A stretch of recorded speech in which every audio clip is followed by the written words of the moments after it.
पंचदशी 13वां प्रकरण और इस 13वें प्रकरण के अंतर्गत आज श्लोक संख्या है 41। इसमें अवतरणिका है इदानीं विकारस्य एव असत्यत्वे हेतुत्रयम् आह। अब विकारस्य एव, विकारस्य कार्यस्य, कार्य घटादि, कार्य जगत, यह कार्य असत्य है, सत्य नहीं है। क्यों? 3 हेतु के द्वारा सिद्ध कर रहे हैं। 3 हेतु देंगे, हेतु त्रयम, और 3 हेतु के द्वारा क्या सिद्ध करेंगे? कार्य असत्य, असत स्वरूप है, वास्तविक नहीं है, इस बात की सिद्धि करेंगे। निस्तत्वं भासमानं च व्यक्तमुत्पत्तिनाशभावात् तदुत्पत्तौ तस्य नाम वाचा निष्पाद्यते नृभिः। निस्तत्वं भासमानं च व्यक्तमुत्पत्तिनाशभावात् तदुत्पत्तौ तस्य नाम वाचा निष्पाद्यते नृभिः। निस्तत्वं भासमानं च व्यक्तम उत्पत्तिनाशभाक् तदुत्पत्तौ तस्य नाम वाचा निष्पाद्यते नृभिः। अन्वय। व्यक्तम निस्तत्वं भासमानं च उत्पत्तिनाशभाक् तदुत्पत्तौ नृभिः तस्य नाम वाचा निष्पाद्यते। तस्य नाम वाचा निष्पाद्यते। अर्थ देखिए, व्यक्तम, व्यक्तम शब्द का अर्थ है यहाँ पर कार्य, घटादि कार्य। ये कैसा है? तो कह रहे हैं निस्तत्वं भासमानम। निस्तत्व, तत्व रहित, सत्रूप नहीं है, मतलब असत स्वरूप होता हुआ भासमान है कार्य, एक हेतु। और दूसरा है उत्पत्ति नाश भाग, कार्य उत्पन्न होता है और नाश होता है उस कार्य का। घट का उत्पत्ति होती है, घट का नाश भी होता है।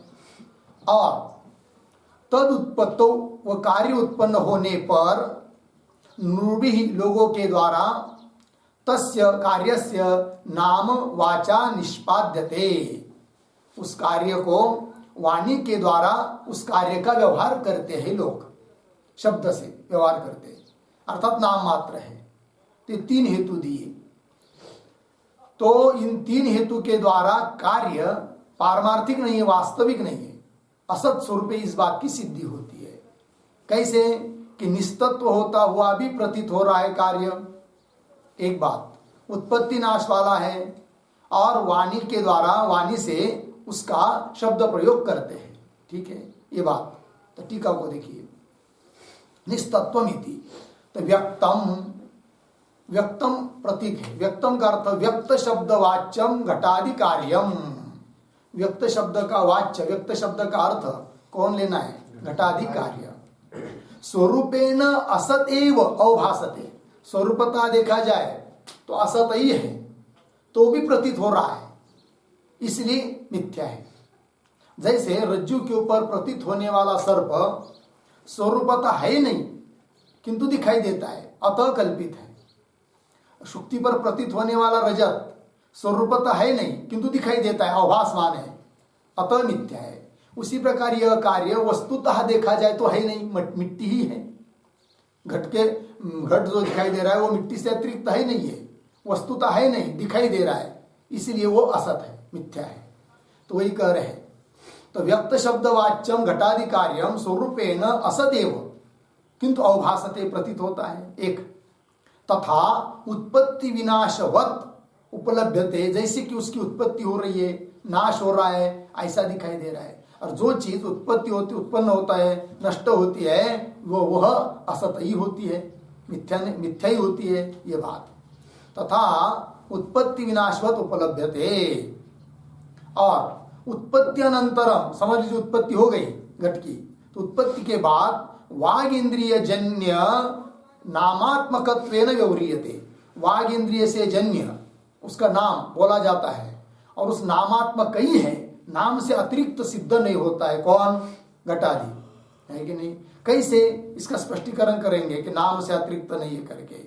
तो नामात्मक ही है, वाचारंभणम विकारो नामधेयम ऐसा कहा जाता है। तो वागेंद्रिय जन्य नामात्मकत्वेन व्यवह्रियते च हो गया। आगे चलिए, किंच और क्या, तो बता रहे हैं व्यक्ते नष्टेपि नामैतन् वक्त्रेष्वनुवर्तते तेन नाम्ना निरूप्यत्वात् व्यक्तं तद्रूपमुच्यते।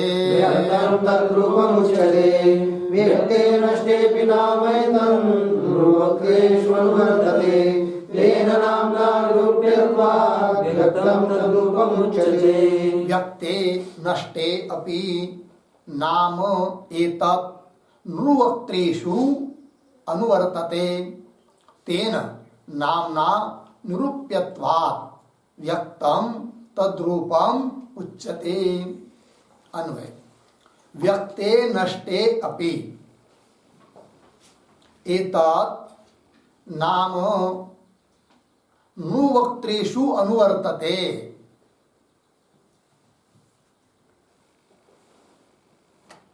ठीक है, नीचे तेन क्यों व्यक्तम, तेन व्यक्तम पहले लेंगे, व्यक्तम तेन नामना निरूप्यत्वात्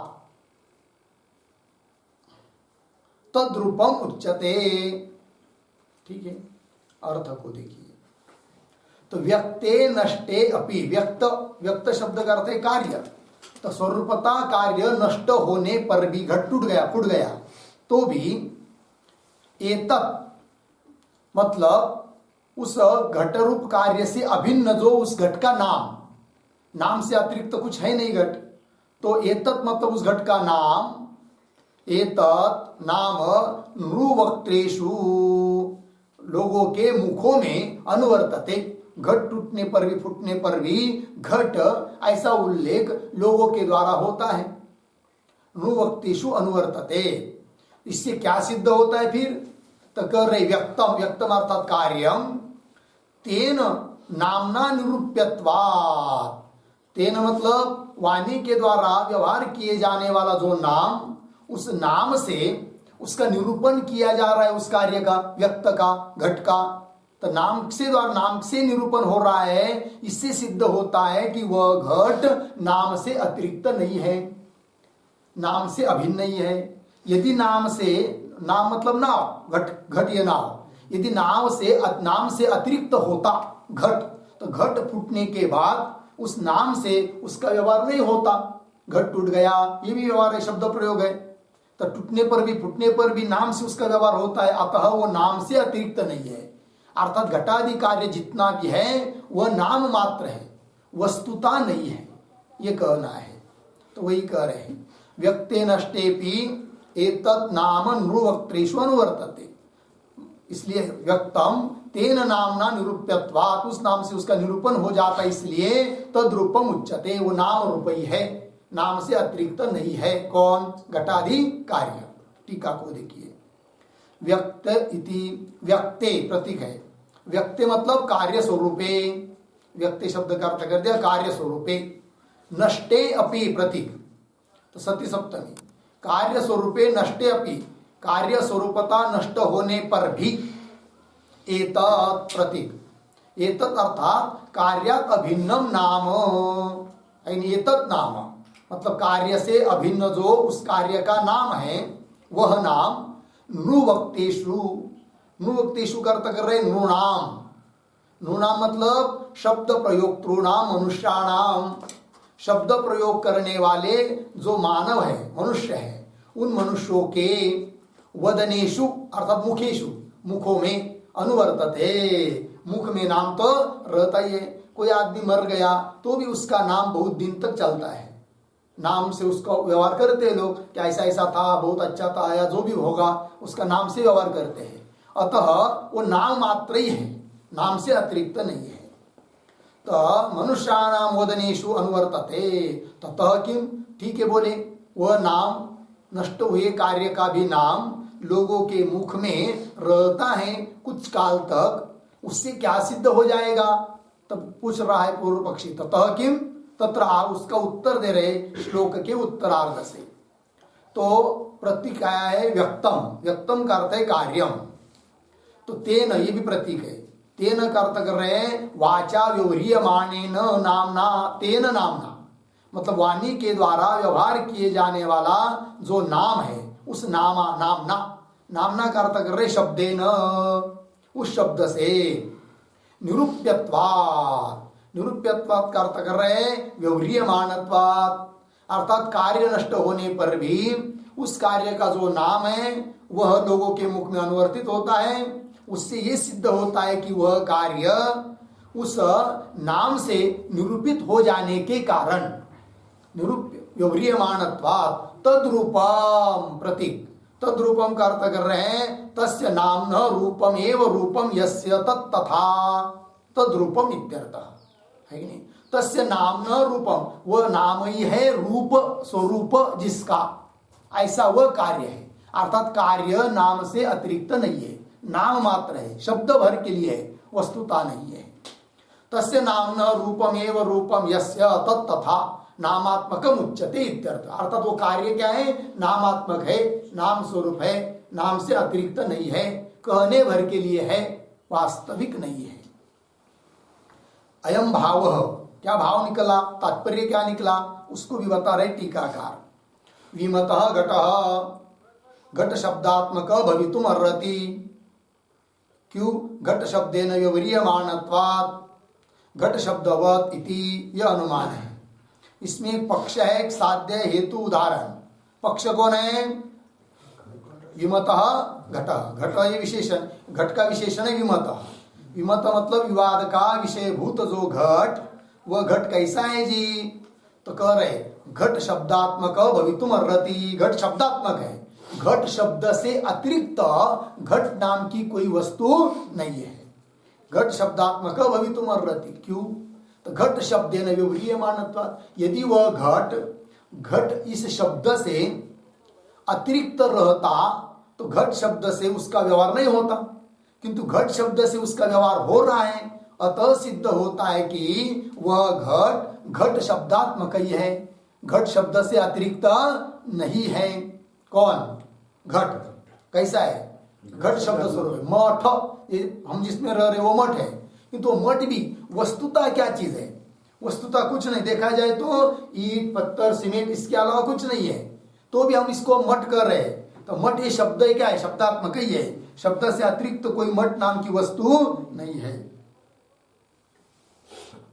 विमता घट, घट शब्दात्मक भवितुम अर्हति, क्यों?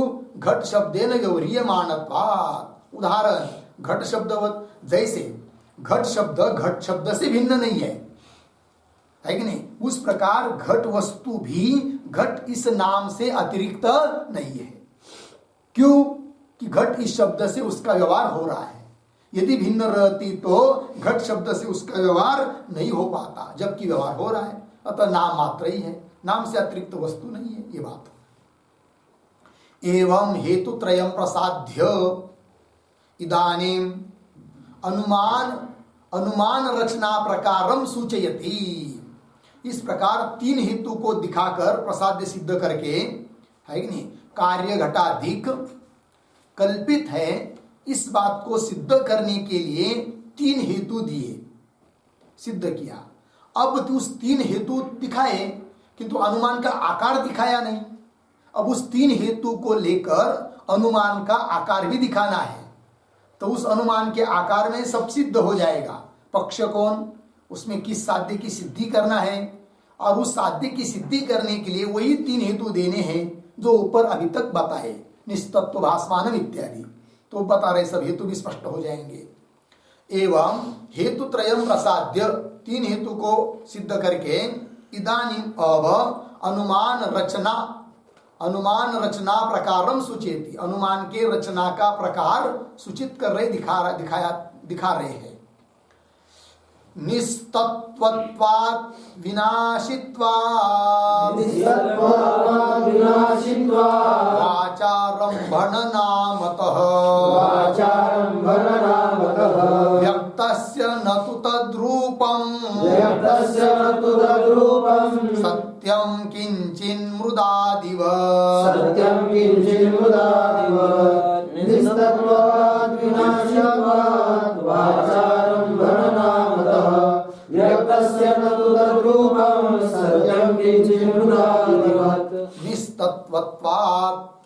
निस्तत्वत्वात् पहला हेतु, विनाशित्वात् दूसरा, वाचारंभण नामतः ये तीसरा है। नीचे व्यक्तस्य न तु तद्रूपम सत्यम किंचित मृदादिवत। तो अन्वय पहली पंक्ति सरल है। निस्तत्वत्वात् विनाशित्वात् वाचारंभण नामतः। नीचे आइए, मृदादिवत व्यक्तस्य रूपम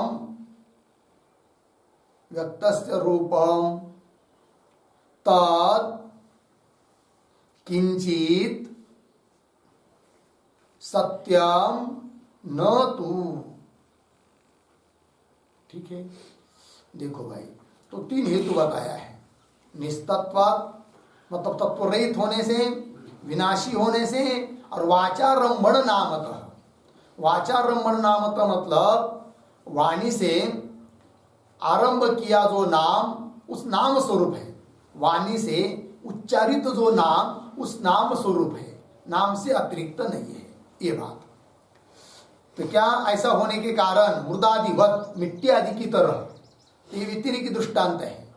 तो मृदादिवत ये दृष्टांत व्यतिरिक्त है, मतलब मृदादि जैसे सत्य है उस प्रकार घटादि कार्य सत्य नहीं है। ये तीन हेतु होने से तो वही कह रहे, मृदादिवत व्यक्तस्य नाम कार्यस्य घटादेः रूपम, घटादिक का स्वरूप, तत् किंचित सत्यम न, कुछ भी सत्य नहीं है।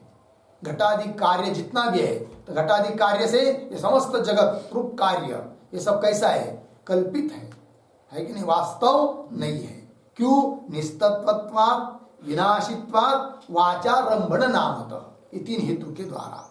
टीका को देखिए, निस्तत्वत्वात् इति व्यक्तस्य, व्यक्तस्य प्रतीक है, उसका अर्थ है घटादि रूपस्य कार्यस्य यत् पृथुबुद्धोदराकारम रूपम अस्ति। अर्थात व्यक्तस्य रूपम यद अस्ति, व्यक्त का जो रूप दिखाई दे रहा है, तो व्यक्त नाम घटादि रूप कार्य, तो उसका जो रूप दिखाई दे रहा है कौन? पृथुबुद्धोदराकारम, मतलब स्थूल, गोल, उदरवान आकार, इस रूप जो दिखाई दे रहा है रूपम अस्ति। तत् किंचित, किंचित का अर्थ कर रहे किम अपि, थोड़ा भी, सत्यम न भवति, वह उस कार्य का रूप कुछ भी सत्य नहीं है। क्यों? हेतु निस्तत्वत्वात् प्रतीक है। इसका अर्थ कर रहे हैं निर्गतम तत्वम, तत्वम का भी अर्थ वास्तव रूपम, यस्मात् तत् निस्तत्व है कि नहीं? निर्गतम चला गया है, तत्व अर्थ वास्तव रूप जिससे, अर्थात जिसमें कुछ भी वास्तव रूप है नहीं है, उसको कहेंगे क्या? निस्तत्व। जैसे रज्जु पर प्रतीत होने वाला सर्प सतत्व है क्या निस्तत्व है? निस्तत्व है। वस्तुतः कोई उसमें उसका सत्व तत्व है नहीं, वास्तवता उसमें कुछ नहीं है। स्वप्न प्रतीत होता है, स्वप्न भी कैसा है? निस्तत्व है कि नहीं? कुछ काम का नहीं है, कुछ भी दिखाई दे रहा है तो उससे कुछ सिद्ध होने वाला नहीं है। उसी प्रकार ये जगत रूप जो कार्य है वह भी निस्तत्व ही है। ये बात निर्गत तत्व नाम वास्तव रूपम यस्मात् तत् निस्तत्वम तस्य भावः निस्तत्वत्वम, उसको कहेंगे निस्तत्वत्वम। तस्मात् पंचमी अंत निस्तत्वत्वात् तथा विनाशित्वात्, दूसरा हेतु तो मृदी सत्यामेव विनाश प्रतियोगित्वात्, है कि नहीं? तो विनाशित्वात् का अर्थ कर रहे हैं। मृदी सत्यामेव, मिट्टी सत्य है, रहने पर भी विद्यमान है, तो भी नाश का प्रतियोगी बन जाता है। कौन? घट। जैसे घट फूट गया तो घट का नाश हुआ, मिट्टी तो है, घट का नाश हुआ तो मिट्टी बन गया। तो मिट्टी तो विद्यमान है, किंतु मिट्टी विद्यमान होने पर भी नाश का प्रतियोगी बन गया। कौन? घट। घट का नाश, उस नाश का अभाव का प्रतियोगी कौन है? घट। तो मृति सत्यामेव विनाश प्रतियोगित्वात्, ये दूसरा हेतु हुआ। तीसरा वाचारंभण नावत, इसका स्पष्टीकरण कर रहे हैं। वाग इंद्रिय जन्य शब्द मात्रात्मकत्वात्, है कि नहीं? वाचारंभण नामत का अर्थ कर रहे हैं वाग इंद्रिय जन्य शब्द मात्रात्मकत्वात्। वाग इंद्रिय से जन्य जो शब्द, वो शब्द स्वरूप ही है, शब्द से अतिरिक्त नहीं है घटादि वस्तु। तो वाग इंद्रिय जन्य शब्द मात्रात्मकत्वात् त्रिष्वपि हेतुषु, तीनों भी हेतुओं में मृद्वत इति वैधर्म्य दृष्टांत, तीनों हेतु के द्वारा हमको साध्य की सिद्धि करना है, और दृष्टांत दिया है मृद्वत, ये दृष्टांत दिया है मिट्टी की तरह। किंतु यह दृष्टांत तीनों भी हेतु में तीन अनुमान बन जाएंगे, तीनों में भी वैषम्य दृष्टांत है। वैषम्य नहीं, वैधर्म्य दृष्टांत है। वैधर्म्य का अर्थ होता है विरुद्ध धर्मवान दृष्टांत है। विरुद्ध धर्मवान कैसा दिया फिर दृष्टांत? ऐसे दृष्टांत को बोलते ही व्यतिरेकी दृष्टांत। तो वैधर्म्य दृष्टांत, इसका अर्थ लिखिए व्यतिरेकी दृष्टांत। ये व्यतिरेकी दृष्टांत है, यह अर्थ समझना है। अब उस अनुमान का आकार दिखा रहे हैं। अत्र एवं प्रयोग, प्रयोग मतलब अनुमान, उस अनुमान का आकार दिखा रहे ग्रंथकार। घटादि रूप कार्य असत्यो भवितुम अर्हति निस्तत्वत्वात्, यह अनुमान बन गया। अव्याप्ति, यत् असत्यम न भवति न तत् निस्तत्वम यथा घटादि उपादानम मृत इति केवल व्यतिरेकी एवं इतर हेतु द्वयेपि योजनीयम, एक हेतु को लेकर अनुमान का आकार दिया, उसी प्रकार अन्य बचे हुए दो हेतु, उनको भी लेकर इसी प्रकार का अनुमान का आकार बन जाएगा। केवल इस हेतु को निकालकर दूसरे हेतु को लिखना है, दूसरे को निकालकर तीसरे को लिखना है, बाकी सब वैसा ही है। तो क्या है वो अनुमान का आकार? तो बता रहे हैं। तो घटादि रूप कार्य, घटादि रूप कार्य मतलब घटात्मक कार्य पक्ष, असत्य भवितुम अर्हति, साध्य, असत्य होने के लिए योग्य है, अर्थात घट में असत्यत्व की सिद्धि, उसके लिए हेतु निस्तत्वत्वात्, ये हेतु है। और इसके लिए अन्वय दृष्टांत तो है नहीं, यत्र यत्र निस्तत्वम तत्र तत्र असत्यत्वम, हो भी सकता है जैसे रज्जु सर्पवत, किंतु यहाँ दृष्टांत के रूप में मिट्टी दिया है, व्यतिरेकी दृष्टांत है, अतः व्यतिरेकी व्याप्ति को दिखा रहे हैं। तो यत्र साध्याभाव तत्र हेतु अभाव, व्यतिरेकी व्याप्ति होती है। यहाँ पर साध्य क्या है? असत्य भवितुम अर्हति, अर्थात असत्यत्व, ये साध्य है। मिल रहा है कि नहीं? घटादि रूप कार्य असत्य भवितुम अर्हति, अर्थात असत्यत्व ये क्या है? साध्य है। तो साध्य का अभाव क्या हो जाएगा? असत्यत्व का अभाव। तो वही व्याप्ति दे रहे, यद असत्यम न भवति, जो असत्य नहीं है, न भवति न तद निस्तत्व, वह निस्तत्व भी नहीं है। जैसे मिट्टी, मिट्टी असत्य भी नहीं है व्यवहार दृष्टि में, अतः निस्तत्व भी नहीं है कि नहीं? इसका मतलब जो निस्तत्व रहेगा वो जरूर असत्य रहेगा। तो घट निस्तत्व है, वास्तविकता उसमें नहीं है, अतः घट कैसा है? असत्य है। इस बात की सिद्धि हो जाती है। यद असत्यम न भवति न तद निस्तत्वम यथा घटादि उपादानम, घटादि का उपादान कारण मृत इति, क्योंकि पीछे बताया था ना कि मृत की अनुवृत्ति होती है, व्यक्त काल में भी है मिट्टी, अव्यक्त काल में भी है मिट्टी, है कि नहीं? जब वो शक्ति रूप में विद्यमान है घट, तो भी मिट्टी है, और वो शक्ति जब कार्य रूप बन जाती घट रूप, तो भी मिट्टी है कि नहीं? तीनों काल में, भूत भविष्य वर्तमान, घट उत्पन्न होने के पहले, घट काल में, घट नष्ट होने के बाद भी मिट्टी वैसी की वैसी विद्यमान है। अतः मिट्टी कैसी है? सत्य है, असत्य नहीं है व्यवहार में, ये दृष्टांत है। उसी प्रकार लग गया ना, तो घटादि उपादान मृत इति केवल व्यतिरेकी, ये केवल व्यतिरेकी दृष्टांत हुआ। ठीक है। एवं इतर हेतु द्वय, जैसे कैसा बनेगा दूसरा अनुमान, घटादि रूप कार्य असत्यो भवितुमर्हति। क्यों भाई, तो हेतु बदलेंगे। हेतु क्या है, पहला निस्तत्वत्वात्, इसको निकालकर क्या करेंगे, विनाशित्वात्। पुनः की हेतु और हेतु वाचारंभण नामतः, ये भी हेतु बन जाएगा। ठीक है। एवं इतर हेतु द्वयेपि योजनीयम्, लग गया। आगे चलिए। एवं विकारस्य असत्यत्वम् उपपाद्य इदानीं तदधिष्ठान रूपायाः मृदः सत्यत्वम् उपपादयति।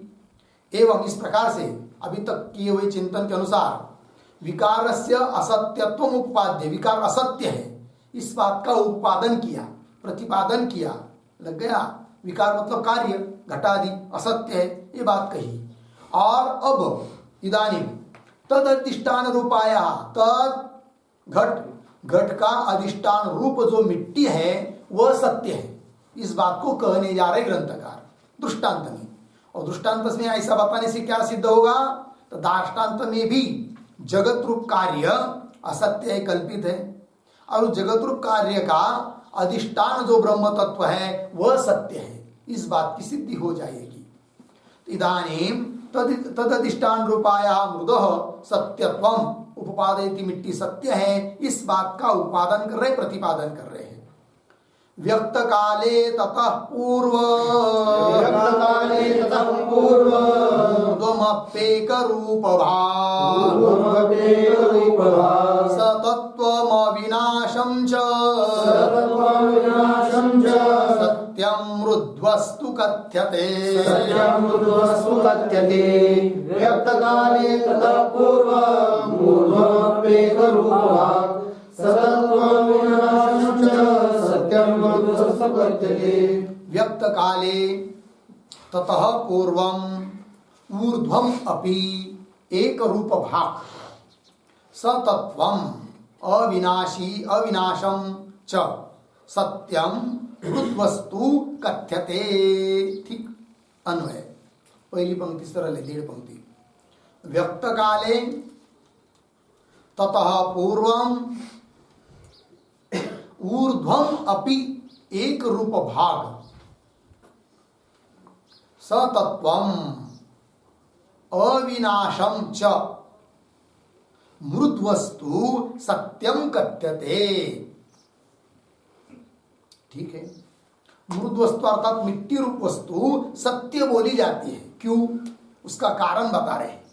इसलिए सत्य मिट्टी की व्यक्त काले, व्यक्त काले नाम कार्य काले, घट जब निर्माण हुआ है, व्यक्त मतलब घट कार्य, उसके काल में भी मिट्टी है व्यक्त काले। ततः पूर्वम, वो व्यक्त रूप जो कार्य है घट, वो उत्पन्न होने के पहले भी है कौन, मिट्टी। ततः पूर्वम ऊर्ध्वम अपि, घट नष्ट हो गया समझ लीजिए, तो उसके बाद भी है कौन, मिट्टी। तो मिट्टी तीनों काल में, घट काल में, घट की उत्पत्ति के पूर्व काल में, और घट के नष्ट होने के बाद भी। पूर्वम ऊर्ध्वम अपि एक रूप भाग, एक रूप से रहती है, उसी को कहते सतत्व। वह सतत्व है अर्थात वास्तविक है, सच है। और अविनाशम च, नष्ट भी नहीं होती है कि नहीं। तो नष्ट नहीं होती मतलब ब्रह्म की तरह अनादि अनंत, ये बात नहीं। व्यवहार दृष्टि में सापेक्षिक अविनाशी, ये बात। अविनाशम च, ऐसे है वो मृद वस्तु सत्यम कहते थे, ऐसे उस मिट्टी रूप वस्तु को सत्य रूप से कहा जाता है, ये बात। टीका को देखिए। व्यक्तेति, व्यक्त काले, व्यक्त काले प्रतीक है। व्यक्त काले का अर्थ लिख रहे ग्रंथकार टीकाकार स्थिति काले। स्थिति काल मतलब कार्य के स्थिति काल में, घट के विद्यमान काल में भी मिट्टी है, ये कहना स्थिति काले। और आगे ततः पूर्वम, ततः पूर्वम प्रतीक है, उसका अर्थ कर रहे हैं व्यक्तोत्पत्ति पूर्वस्मिन काले। व्यक्त जो घटादि वो उत्पन्न होने के पहले काल में, पहले घट उत्पन्न होने के पहले भी है कौन, मिट्टी। व्यक्तोत्पत्ति पूर्वस्मिन काले। और ऊर्ध्वम अपि, ऊर्ध्वमपि मतलब घट नष्ट होने के बाद भी। ऊर्ध्वमपि का अर्थ लिख रहे हैं, ऊर्ध्वमपि प्रतीक है। व्यक्त विनाशोत्तर काले अपि, व्यक्त जो घटादि कार्य वह नष्ट होने के बाद भी एक रूप भाग प्रतीक है। एक रूप भाग का अर्थ कर रहे एकाकारम, एकाकार एक रूप से दिखाई देती है, इसलिए सतत्वम, सतत्वम प्रतीक है। उसका अर्थ कर रहे हैं तत्वेन वास्तव रूपेण सवर्तते इति सतत्वम। तत्वेन, तत्वेन का अर्थ कर रहे वास्तव रूपेण, तत्व मतलब वास्तव रूप, तो वास्तव रूप के साथ वो रहती है मिट्टी, है कि नहीं, वर्तते इति सतत्वम। और आगे अविनाशम, अविनाशम का अर्थ कर रहे हैं विकारेण स नाश रहितम यन मृद वस्तु, विकारेण स, विकार के साथ, विकार अर्थात कार्य घट, उसके साथ विकारेण स नाश रहितम मतलब घट जैसा नष्ट होता है वैसी नष्ट नहीं होती है। कौन? मृतिका, है कि नहीं। तो विकारेण स नाश रहितम, विकार के साथ मतलब विकार का नाश होने पर भी उसका नाश नहीं होता है। तो विकारेण स नाश रहितम यद मृद वस्तु, जो मिट्टी रूप वस्तु है, तत्सत्यम इति कथ्यते, उसी को सत्य कहा जाता है। अत्र इदम अनुमानम, यह अनुमान है, विमतम मृद वस्तु सत्यम भवितुम अर्हति सतत्वत्वात्, सतत्वत्वात् आत्मवत् इत्यादि योज्यम, ये भी अनुमान बन जाएगा। तो विमतम मृद वस्तु, पक्षय मृद वस्तु मिट्टी रूप वस्तु, उसका विशेषण दिया विमतम। विमतम का अर्थ है विवाद का विषय भूत जो मिट्टी रूप वस्तु है वह सत्यम भवितुम अर्हति, सत्य होने के लिए उचित है। क्यों? सतत्वत्वात्, सतत्वत्वात् के लिए पर्यायवाची शब्द बताते आपको, वास्तव स्वरूपत्वात्। सतत्वत्वात् का अर्थ वास्तव स्वरूपत्वात्, वास्तव स्वरूप होने के कारण। उदाहरण आत्मवत् इत्यादि योज्यम, जैसे आत्मा वास्तविक स्वरूप है, सतत्व है, अतः सत्य है, उसी प्रकार मिट्टी भी सत्य है वास्तव रूप वाली होने से। लग गया? आगे चलिए, आगे के श्लोक की अवतरणिका। ननु घटादि कार्यजातस्य असत्यत्वे तस्य आरोपित रजतादेः इव अधिष्ठान ज्ञानेन निवर्त्यता स्यात् इति शंकते। बहुत अच्छी शंका है। पूर्व पक्षी शंका कर रहा है कि ननु घटादे ननु घटादे कार्यजातस्य, घटादि कार्यजात, घट पट वगैरह समस्त जगत, समस्त कार्य, ये सब कार्य यदि असत्य है, रज्जु के ऊपर प्रतीत सर्प की तरह, शुक्ति के ऊपर प्रतीत रजत की तरह यदि कार्य सब असत्य है तो क्या होना चाहिए? तो बता रहा है पूर्व पक्षी, ननु घटादि कार्यजातस्य असत्यत्वे, यदि असत्य है तो तस्य, तस्य घटादि कार्यजातस्य आरोपित रजतादि इव, रजत आरोपित है कि नहीं? आरोपित है। और शुक्ति का ज्ञान होने पर रजत की प्रतीति होती है क्या? नहीं होती है, आरोपित है। अधिष्ठान का ज्ञान होने के बाद कल्पित की प्रतीति होती नहीं है, रजत की प्रतीति नहीं होती है। अधिष्ठान रज्जु का ज्ञान होने पर उस पर प्रतीत जो था कल्पित सर्प, उसकी प्रतीति नहीं होती है कि नहीं व्यवहार में? उस प्रकार यदि घटादि कार्य यदि असत्य है, कल्पित है, तो उन घटादि कार्य का अधिष्ठान मृतिका, मिट्टी का ज्ञान होने पर घटादिक की प्रतीति नहीं होनी चाहिए। कौन बोल रहा है? पूर्व पक्षी। कि जैसे उधर रजतादिक असत्य है, अधिष्ठान शुक्ति का ज्ञान होने पर असत्य रजतादिक की प्रतीति नहीं होती है, उसी प्रकार घटादि कार्य यदि असत्य है तो उन घटादि कार्य का अधिष्ठान जो मिट्टी, उसका ज्ञान होने पर घटादि कार्य की प्रतीति नहीं होनी चाहिए, किंतु प्रतीति तो होती है। वो क्यों होती है फिर? ये शंका कर रहा है कौन? पूर्व पक्षी। ननु घटादे कार्यजातस्य असत्यत्वे, यदि असत्य है तो तस्य आरोपित रजतादिव, आरोपित रजतादि की तरह अधिष्ठान ज्ञानेन, अधिष्ठान का ज्ञान हो जाने से, ज्ञान से निवर्त्यता स्यात्, निवृत्त हो जाने चाहिए घटादि कार्य। तस्य निवर्त्यता स्यात्, तस्य घटादि कार्यस्य निवर्त्यता स्यात् इति शंकते। ऐसी शंका कर रहा है कौन? पूर्व पक्षी। श्लोक के माध्यम से शंका कर रहा है। व्यक्तम घटो विकारश्चेतैर्नामभिरीरितः अर्थश्चेदनृतः कस्मात् न मृद्बोधे निवर्तते।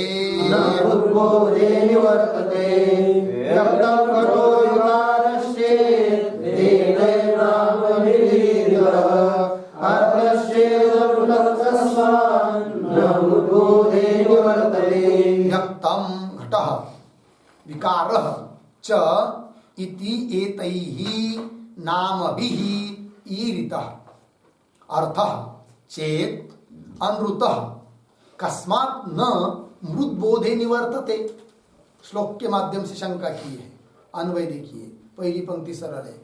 व्यक्तम घटः विकारः च इति एतैः नामभिः ईरितः अर्थः नीचे अनृतः चेत् मृद्बोधे कस्मात् न निवर्तते। मृद्बोधे कस्मात् न निवर्तते। ठीक है, अर्थ देखिए। व्यक्तम घटः विकारः, ये कई वस्तु के नाम है। उसी को व्यक्त बोलते हैं, उसी को घट बोलते हैं, उसी को विकार बोलते हैं। तो इन तीनों शब्दों के द्वारा एक ही अर्थ बताया जा रहा है, कम्बुग्रीवादिमान अर्थ, घटादि अर्थ। तो व्यक्तम घटः विकारः च इति एतैहि नामभिः, इन नामों के द्वारा, ईरितः नाम कथितः, अर्थ कथित अर्थ क्या? अनृतः चेत, यदि अनृत है, मिथ्या है, कल्पित है, तो मृद्बोधे, मृत मतलब मिट्टी, बोधे मतलब ज्ञान, मिट्टी का ज्ञान होने पर, क्योंकि अधिष्ठान कौन है? मिट्टी। तो मिट्टी का बोध होने पर कस्मात् न निवर्तते, घट क्यों नहीं निवृत्त हो जाता है? जैसे रज्जु का ज्ञान होने पर सर्प निवृत्त हो जाता है, अदर्शन हो जाता है, उसका दिखाई नहीं देता है पुनः। उस प्रकार मिट्टी का ज्ञान होने पर, है कि नहीं, उस पर कल्पित जो घट, वो तुरंत उसका क्या होना चाहिए? अदर्शन होना चाहिए, दिखाई नहीं देना चाहिए। किंतु दिखाई तो देता है। क्यों दिखाई देता है फिर, यदि कल्पित है घट तो? ये शंका कर रहा है कौन? पूर्व पक्षी। टीका को देखिए। व्यक्तम इति, व्यक्तम इत्यादि त्रिभिः शब्दैः, व्यक्तम इत्यादि तीन शब्दों के द्वारा, कौन कौन तीन शब्द? व्यक्तम, घटः, विकारः, श्लोक के शुरुआत में दिया है। व्यक्तम इत्यादि त्रिभिः शब्दैः अभिधीयमानः, है कि नहीं? अभिधीयमान यह अर्थ, उच्चारण कथन किया जाने वाला जो अर्थ, घटादि अर्थ, यह अर्थ कार्यरूप अर्थ, तस्य कार्यरूप अर्थस्य कारणातिरेकेन असत्वे, कारण से अतिरिक्त यदि है ही नहीं है, जैसे रज्जु से अतिरिक्त सर्प है ही नहीं है, उसी प्रकार कारण जो मिट्टी, उससे अतिरिक्त यदि कार्य है ही नहीं है, तो ठीक है, तो कारणातिरेकेन असत्वे अंगीक्रियमाणे, ऐसा यदि स्वीकार करते हो तो मृत लक्षण कारण से ज्ञाने, मृत लक्षण मतलब मृत स्वरूप, मिट्टी स्वरूप, कारण का ज्ञान होने पर, ये मिट्टी ही है करके ऐसा ज्ञान होने पर, किम न तन्निवृत्ति, तन्निवृत्ति किम न तन्निवृत्ति, तत् घट की निवृत्ति फिर क्यों नहीं होती है? अर्थात होनी चाहिए। कौन बोल रहा है? पूर्व पक्षी। किम न तन्निवृत्ति स्यात् इत्यर्थः, लग गया अर्थ? तो ये शंका हुई है, पूर्व पक्ष ने शंका की है। सिद्धांती उत्तर दे रहे अगले श्लोक से। क्या कह रहे? इष्टापत्ति इति परिहरति, है कि नहीं? मतलब सिद्धांती कह रहे हमारे लिए ये तो इष्टापत्ति हो गई, अर्थात हमारे अनुकूल ही आप बोले हो, ऐसा सिद्धांती कह रहे हैं। किसको? पूर्व पक्षी को। क्या क्या अनुकूल बोले? कि अधिष्ठान का ज्ञान होने पर कल्पित वस्तु की निवृत्ति होती है। रज्जु का ज्ञान हुआ, सर्प की निवृत्ति होती है। शुक्ति का ज्ञान हुआ, रजत की निवृत्ति होती है। उसी प्रकार तुम क्या कह रहे हो, यहाँ पर भी मृत बोध है, मिट्टी का ज्ञान होने पर घट की निवृत्ति क्यों नहीं होती है, ऐसा तुम पूछ रहे हो। हम कहते हैं तो अधिष्ठान का ज्ञान होने पर कल्पित की निवृत्ति होती ही है, इसमें कोई संदेह नहीं है।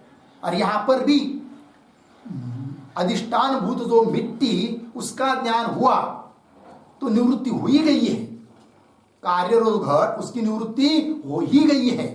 तो बोलेंगे कैसी हो गई है, ये मिट्टी ऐसा ज्ञान होने पर घट क्या टूट जाता है क्या? तो सिद्धांती उत्तर देंगे, अरे बाबा, घट की निवृत्ति हुई मतलब क्या हुआ? निवृत्ति शब्द का अर्थ तुम क्या समझते हो? निवृत्ति शब्द का अर्थ आदर्शन नहीं है। निवृत्ति शब्द का अर्थ है सत्यत्व बुद्धि चली जाना, है कि नहीं? जब समझ में आ गया कि घट जो है वो मिट्टी के अतिरिक्त कुछ नहीं, मिट्टी ही है, तब आपको समझ में आ गया कि घट कोई सत्य वस्तु नहीं है। घट के बारे में सत्यत्व बुद्धि रही नहीं, तो घट के बारे में, कार्य के बारे में सत्यत्व बुद्धि न रहना, यही उसकी निवृत्ति है। तो यहाँ पर भी मिट्टी का ज्ञान होने पर कार्य के अध्यस्त की निवृत्ति तो हो ही रही है। इष्टापत्ति हमारे लिए आप जो बोले हैं वो, ऐसा सिद्धांती उत्तर दे रहे हैं। निवृत्त एव यस्मात्ते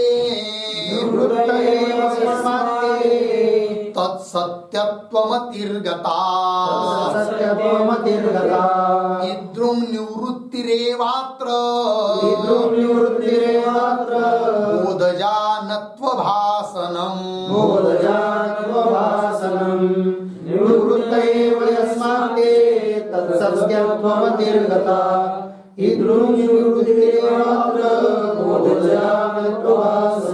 निवृत्तः एव यस्मात् ते तत्सत्यत्वं तत्सत्यत्वमतिः गता इद्रुम निवृत्तिः एव अत्र बोधजा न तु अभासनम्। अन्वय पहली पंक्ति सरल है। निवृत्तः एव अर्धविराम यस्मात् ते तत्सत्यत्वमति ही गता, नीचे अत्र इद्रुम एव बोधजा निवृत्ति न तु अभासनाम।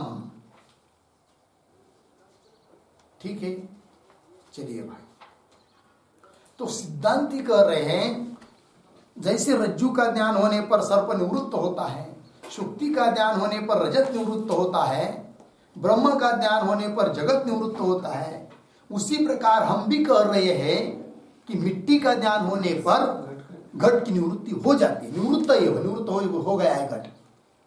बोलेंगे कैसे? तो बता रहे, यस्मात्, जिस कारण से कि ते नाम तव, तुम्हारे, तत्सत्यत्वमति गता, तत्सत्यत्वमति मतलब घटाधिक के बारे में जो तुम्हारी पहले सत्यत्व बुद्धि थी वो अभी रही नहीं। तो घटाधिक के बारे में सत्यत्व बुद्धि चली जाना, सत्य बुद्धि न रहना, ये तो उसकी निवृत्ति है, और वो तो हो ही गई है।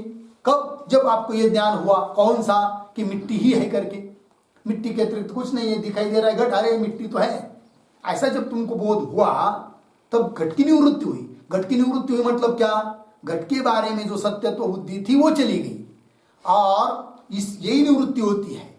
बोध से निवृत्ति होना मतलब क्या? अध्यस्त वस्तु के बारे में जो सत्यत्व बुद्धि रहती है पहले, उसकी निवृत्ति होना, यही निवृत्ति है। वही लिख रहे नीचे, अत्र इद्रुम, इस प्रकार की, एव बोधजा निवृत्ति, बोध से उत्पन्न होने वाली निवृत्ति इसी प्रकार की होती है। किस प्रकार की? सत्यत्व बुद्धि चली जाना। सर्वम खलविदम ब्रह्म, जब ये निश्चय हो गया अहम ब्रह्मास्मि और सब कुछ ब्रह्म ही है, तो जगत पहले जैसा सत्य लग रहा था, अब उसके बारे में सत्यत्व बुद्धि नहीं रही, मिथ्यात्व बुद्धि हो गई। तो सत्यत्व बुद्धि चली जाना, यही उसकी क्या होती है? निवृत्ति होती है। ये बात अत्र इद्रुम लग गया ना, अत्र इद्रुम एव बोधजा निवृत्ति, बोध से उत्पन्न वाली निवृत्ति, न तो अभासनम। निवृत्ति होना मतलब प्रतीत ही न होना, दिखाई न देना, यह अर्थ नहीं है निवृत्ति शब्द का। ठीक है ये बात। तो फिर पूर्व पक्षी बोलेगा ना, यदि निवृत्ति होना मतलब अदर्शन नहीं है तो रज्जु का ज्ञान होने पर सर्प का अदर्शन क्यों होता है? वहां पर भी केवल मिथ्यात्व बुद्धि चली जाना इतना ही होना चाहिए था, दर्शन तो दिखाई देना चाहिए था, बाद में भी दिखाई तो नहीं दे रहा है, ये सब बोलेगा, उसका भी उत्तर देंगे। थोड़ी टीका देखिए, निवृत्त इति तत्र उपपत्तिम आह, कारण बता रहे हैं कि कैसा घट निवृत्त हुआ, इसके लिए कारण बता रहे हैं। मिट्टी का ज्ञान होने से घट की निवृत्ति कैसी हुई, तो बता रहे यस्मात् इत्यादि पंक्ति से। तो यस्मात्, यस्मात् का अर्थ कर रहे कारणात्, यस्मात् कारणात्, जिस कारण से कि तत्र प्रति, तत्र मतलब घटादि विषय सत्यत्व बुद्धि नष्टा। उस घटादिक में जो पहले सत्यत्व बुद्धि थी वो नष्ट हो गई। वही देखिए, तत्र घटादि विषय सत्यत्व बुद्धि नष्टा अतः स निवृत्त एव इत्यर्थ।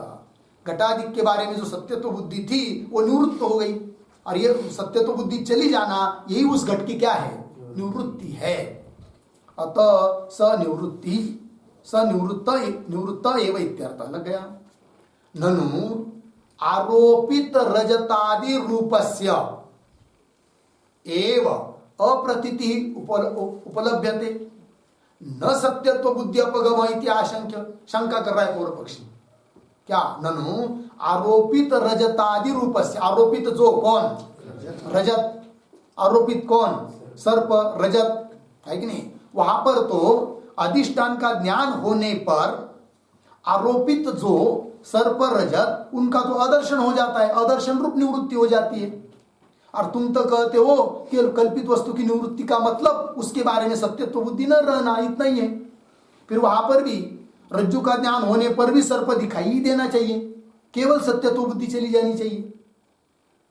शुक्ति का ज्ञान होने पर रजत वैसा ही दिखाई देना चाहिए, केवल क्या होनी चाहिए, उसके बारे में जो सत्यत्व बुद्धि है उतनी ही चली जानी चाहिए। निवृत्त होने का मतलब यदि ऐसा है तो फिर वहां पर तो आदर्शन होता है, वो क्यों होता है फिर बताओ? समझ में आ रही शंका? ननु आरोपित रजतादि रूपस्य एव अप्रतीति उपलब्धति, उनकी तो अप्रतीति होती है, प्रतीत नहीं होते वो अधिष्ठान का ज्ञान होने पर। न सत्यत्व बुद्धि, केवल सत्यत्व बुद्धि का ही अपगम होता है, केवल सत्यत्व बुद्धि की ही वहां पर निवृत्ति होती है, ऐसी बात तो नहीं है, आदर्शन हो जाता है वहां पर। न सत्यत्व बुद्धि अपगम इति आशंक्य, उत्तर दे रहे तस्य निरूपाधिक भ्रमत्वात् अस्तु तथात्वम्। तस्य रजतादेः निरूपाधिक भ्रमत्वात्, सर्प का भ्रम, रजत का भ्रम निरूपाधिक भ्रम है, इसलिए वहां पर तो अधिष्ठान का ज्ञान होने पर अध्यस्त वस्तु का आदर्शन रूप निवृत्ति होती है, वो ठीक है, वहां पर कोई दिक्कत नहीं है, क्योंकि वो निरूपाधिक भ्रम है। क्योंकि भ्रम के दो प्रकार हैं, एक होता है निरूपाधिक भ्रम और एक होता है सोपाधिक भ्रम। तो जहां पर निरूपाधिक भ्रम है वहां पर तो अधिष्ठान का ज्ञान हो जाने से अध्यस्त वस्तु का आदर्शन हो जाता है। कहां पर? निरूपाधिक भ्रम स्थल में। किंतु जहां पर सोपाधिक भ्रम होता है वहां पर वैसा नहीं होता है। वहां पर सोपाधिक भ्रम के स्थल पर अधिष्ठान का ज्ञान होने पर भी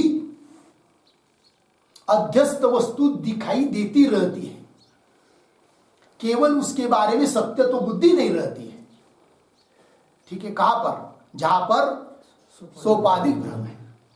इसलिए सिद्धांती समझा रहे पूर्व पक्षी को, अरे पूर्व पक्षी, मिट्टी और घट, यहां पर कल्पित है घट, अधिष्ठान है मिट्टी, मिट्टी के ऊपर कल्पित है घट, विवर्त है घट, किंतु यह सोपाधिक भ्रम है।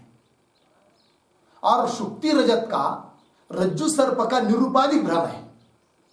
अतः उस निरूपाधिक भ्रम को दृष्टांत करके वैसा ही सोपाधिक भ्रम होना चाहिए, ऐसी शंका हे पूर्व पक्षी तुम कर नहीं सकते।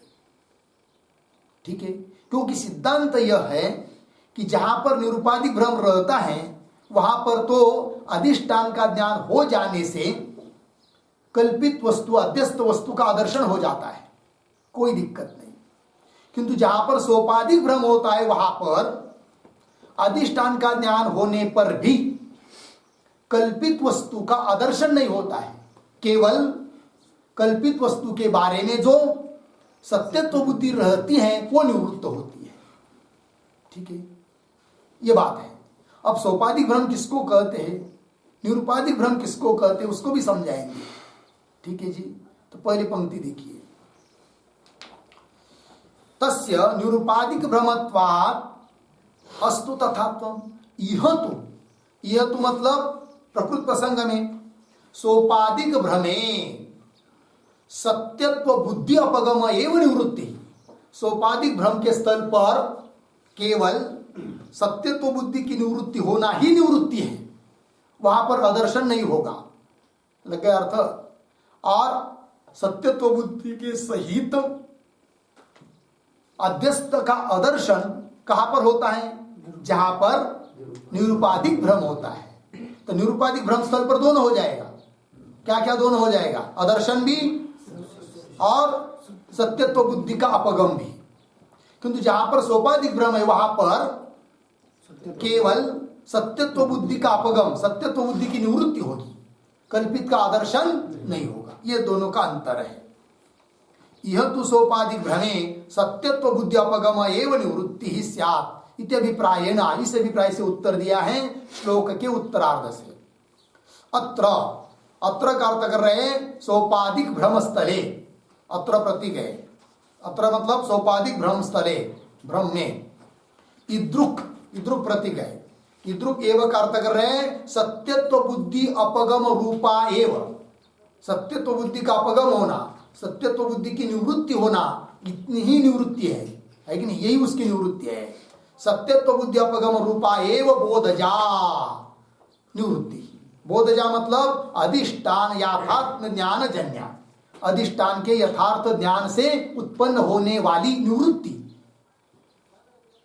इद्रुक एव, इतनी ही है। इतनी मतलब कितनी, सत्यत्व बुद्धि का अपगम रूपा निवृत्ति। तो निवृत्ति अभिपेया। न तो अभासनम, न तो अभासनम का अर्थ कर रहे हैं न स्वरूप अप्रतीति रूपा। स्वरूप की अप्रतीति रूप निवृत्ति नहीं होती। तो निवृत्ति दो प्रकार की हुई भाई। क्या, स्वरूप की अप्रतीति रूप निवृत्ति, और दूसरी सत्यत्व बुद्धि का अपगम रूप निवृत्ति। ठीक है। तो अध्यस्त पदार्थों की निवृत्ति होती है तो दो प्रकार की होती है। एक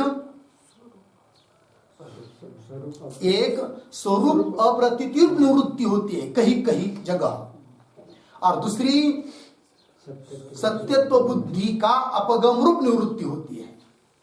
किंतु इन दोनों में से कौन सी निवृत्ति कहाँ होती है, तो सत्यत्व स्वरूप की अप्रतीति रूप निवृत्ति कहाँ होगी, जहां पर निरुपाधिक भ्रम है। और केवल सत्यत्व बुद्धि का अपगम रूप निवृत्ति कहाँ होती है, जहां सोपाधिक भ्रम है। तो भ्रम के दो प्रकार हुए, निरुपाधिक भ्रम, सोपाधिक भ्रम। ठीक है। तो बोलेंगे भाई इस प्रकार का कहा उदाहरण देखा तुमने, तो उदाहरण बताएंगे आगे।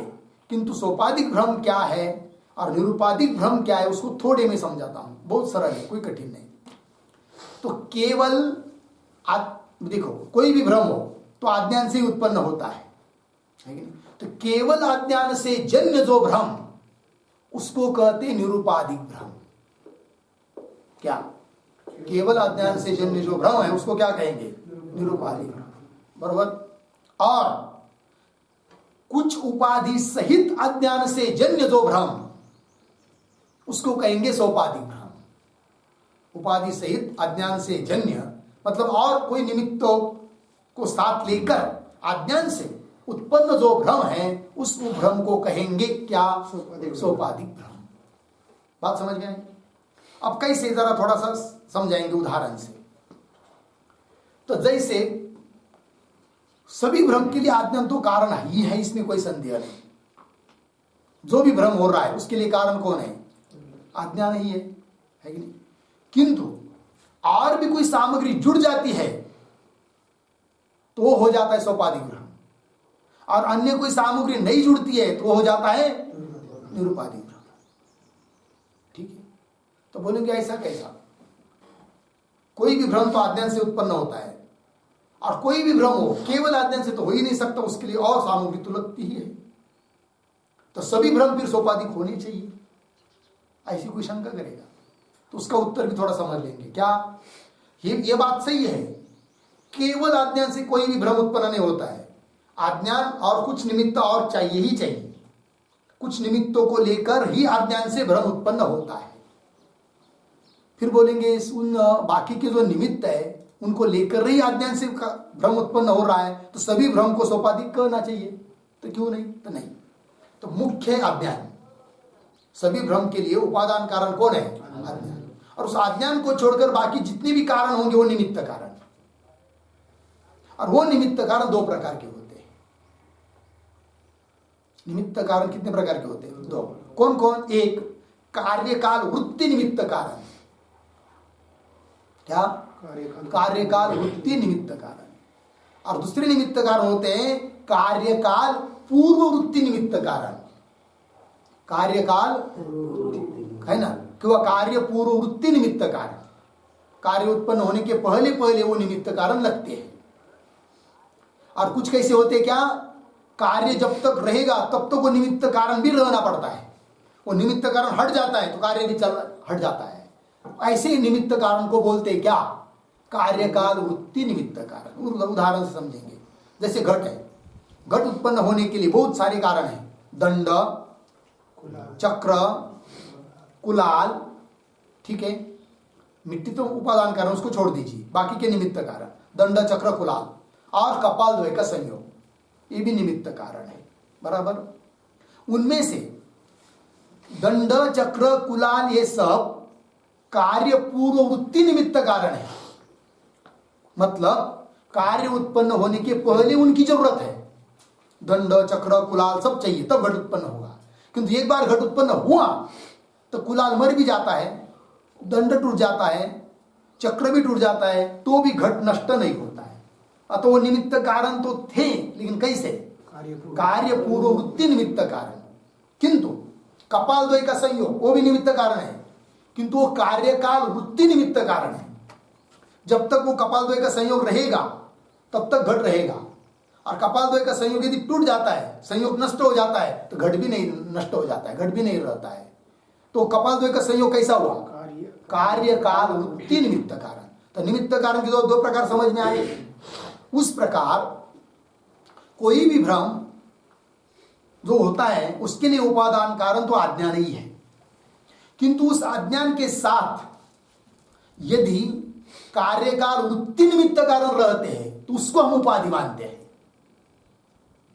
उपादान कारण के निमित्त कारण के दो भेद, उन दो प्रकार के निमित्त कारणों में से कौन से निमित्त कारण को हम उपाधि कहते हैं? कार्यकाल। जो निमित्त कारण कार्यकाल वृत्ति है उनको कहते हैं क्या? उपाधि। और ऐसे उपाधि सहित अज्ञान से जो भ्रम उत्पन्न होता है वो भ्रम होता है सोपाधिक। ठीक है, और कोई भ्रम ऐसा उत्पन्न हो रहा है दूसरा अज्ञान से उत्पन्न हो रहा है और निमित्त कारण भी है, क्योंकि वे निमित्त कारण कार्य पूर्व वृत्ति है, तो निमित्त कारण तो है वहां पर भी, किंतु उन निमित्त कारणों को हम उपाधि नहीं कहते। अतः वहां का भ्रम कैसा? वहां का भ्रम कैसा? निरुपाधिक भ्रम। कैसा है वो? निरुपाधिक भ्रम है। समझ में आया? तो बोलेंगे जरा उदाहरण से बताओ। तो रज्जु के ऊपर सर्प प्रतीत होता है, तो अज्ञान भी कारण है कि नहीं? रज्जु का अज्ञान है, अज्ञान भी कारण है, किंतु और निमित्त कारण भी है। कौन कौन? जैसे सजातीय वस्तु ज्ञानजन्य संस्कार, एक सर्प और रज्जु, इन दोनों में क्या है? हाँ, सजातीय मतलब सर्प दिखाई दे रहा है कि नहीं? तो सर्प की तरह सर्प पहले देखा है, तो सजातीय वस्तु ही, और सजातीय वस्तु के ज्ञानजन्य संस्कार अंतकरण में है, उसको कहते हैं सजातीय वस्तु ज्ञानजन्य संस्कार है। और प्रमाता दोष, प्रमाण दोष, प्रमेय दोष, प्रमेय मतलब रज्जु और सर्प इनमें सादृश्य, प्रमेय दोष, पुनः अधिष्ठान का इदम रूप से ज्ञान, विशेष रूप से अज्ञान, ये सब कारण है कि नहीं? किंतु ये जो कारण है सजाती वस्तु ज्ञानजन्य संस्कार, प्रमाता दोष, प्रमाण दोष, प्रमेय दोष, ये सब कार्य पूर्व वृत्ति निमित्त कारण है।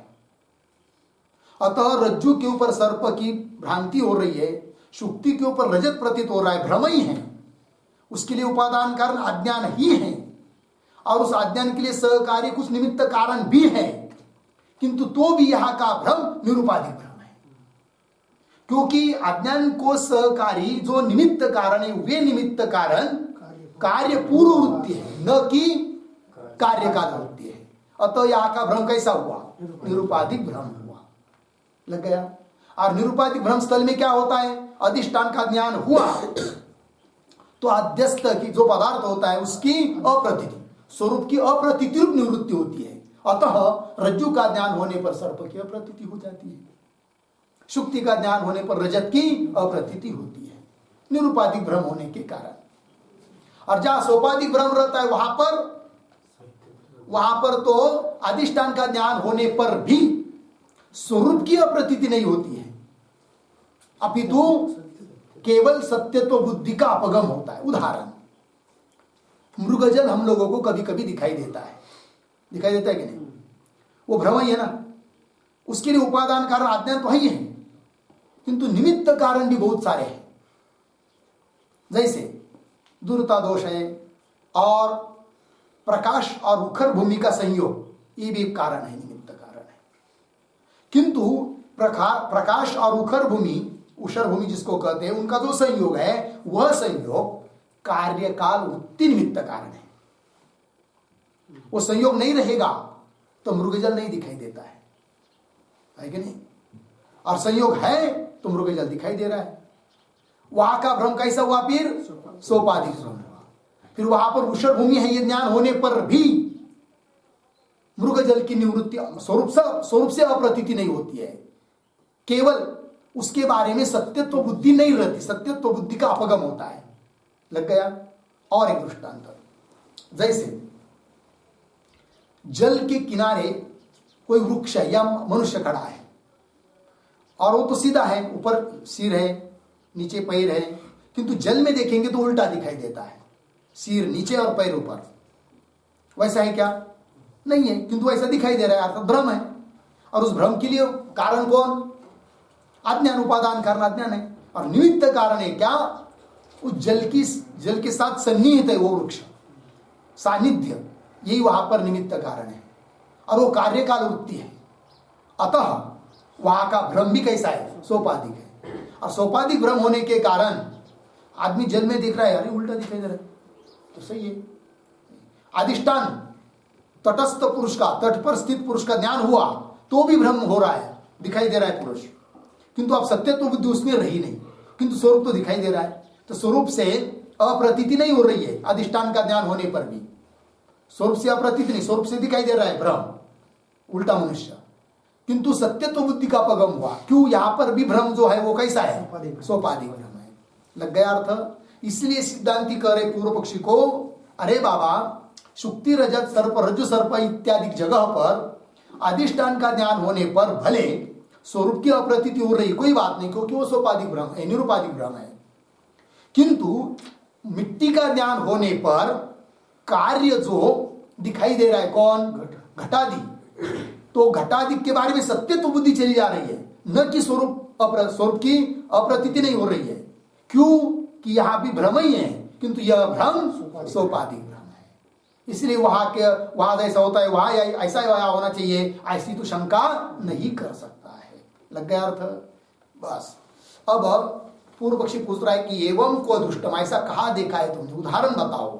तो उदाहरण बताएंगे अगले श्लोक में, उसका विचार हम लोग कल करेंगे।